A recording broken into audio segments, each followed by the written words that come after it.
Hello, welcome to Southampton University. Well, as you can see from what I'm wearing, we're working in sterile laboratory conditions here for this experiment to show the antimicrobial qualities of copper. Well, what we hope to show you is that the sort of bugs that cause infections in hospitals will die off within minutes of being in contact with copper, whereas they may survive for up to weeks or even months on stainless steel.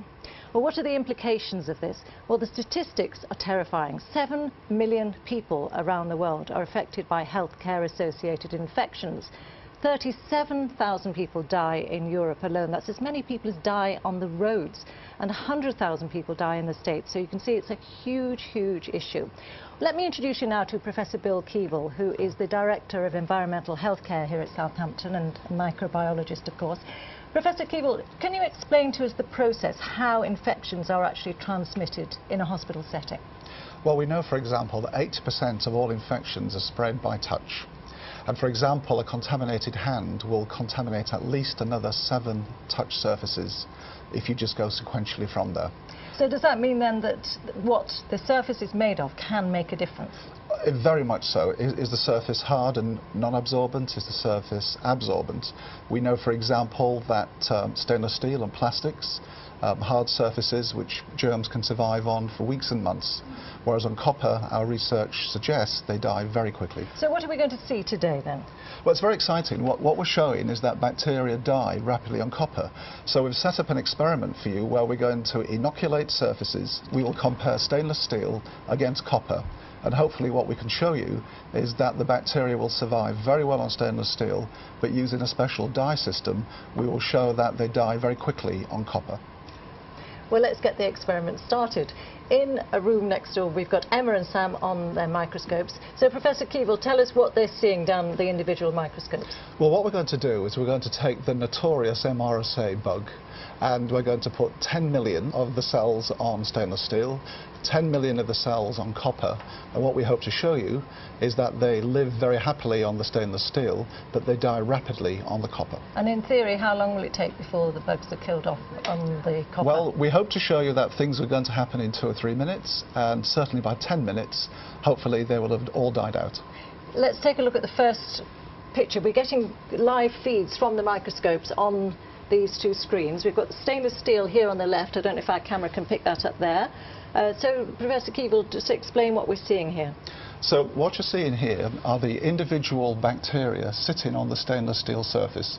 We've used a special dye which shows that while they're bright green, they're still alive. Right. What we're hoping to show is that they will fade away as they die on the copper surface, which will be contrary to what happens on the stainless steel. Well, we were talking before about just the statistics across the world and across Europe of the number of people who are actually affected by healthcare-associated infections.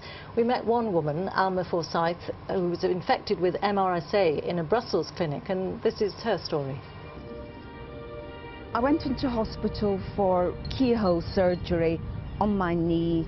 I was in hospital for 5 hours. I caught MRSA and I ended up being admitted to a second hospital as an emergency patient. I was really afraid that I might lose my leg. Friends were afraid that I might even lose my life. And now, it's nearly 2 years later, I'm left with a limp. I have to use my crutch when I'm outdoors. The impact on my life physically is that I can no longer dance, and that's been a passion of mine since I was 3. I do feel very angry about it. I don't want to go near a hospital again.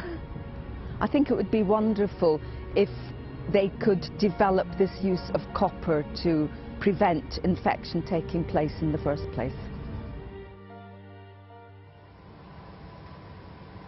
So it's just 2 minutes into the experiment. Let's take a look at the screens that are linked to those microscopes and see what difference we can see at this point. So, Professor Keevil, talk us through what you see.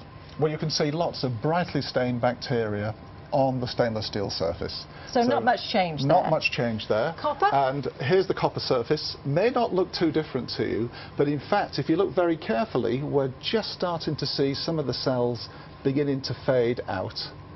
So these would be the first signs that they're starting to die on copper. So it's incredibly quick. Yes. Well, in fact, there was a very interesting trial carried out at Selly Oak Hospital in Birmingham, here in the UK, where all the fixtures and fittings in one ward were replaced with copper, so things like this door handle and the light switches.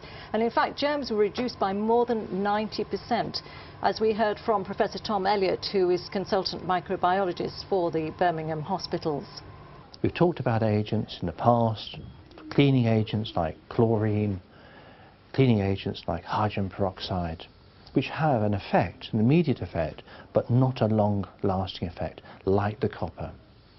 And we have shown that the copper, in our study, has an effect for months. And this is a very exciting finding, an unexpected finding, that perhaps copper will give us its advantage in keeping surfaces clean and enabling us to perhaps challenge infections further. So we're now coming up to 6 minutes into the experiment, and let's have a look at our screens again. So, stainless steel, Professor Keevil, a lot of microbes there. Yes, you can see they're still as bright as at the start of the experiment. So And no copper? influx. And on this one you can see they're even paler. So very few cells surviving now on the copper surface, even though we put 10 million on there to start with. Now, what is the scientific process that's happening here? How are these bugs being killed off? Well, we're starting to understand that copper works by multiple means, and it shuts down the cell's biochemistry and physiology. We'll be coming up to 9 minutes now. Let's look at the screens linked to those microscopes. And this is stainless steel, and Professor Keevil still looking full of MRSA microbes. Yes, they're still surviving very nicely on the stainless steel. When you say very nicely, how long will they stay there for now? Oh, they could be there for days or weeks. Days or weeks? Let's Yes. look at copper. Well, I think now we're struggling to see anything on this image, showing that the bacteria have all died off on the copper surface. And does it have to be pure copper, in fact, or can it be an alloy?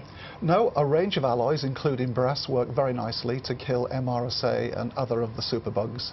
And in fact, these alloys have now been approved as antimicrobial surfaces by a US government agency.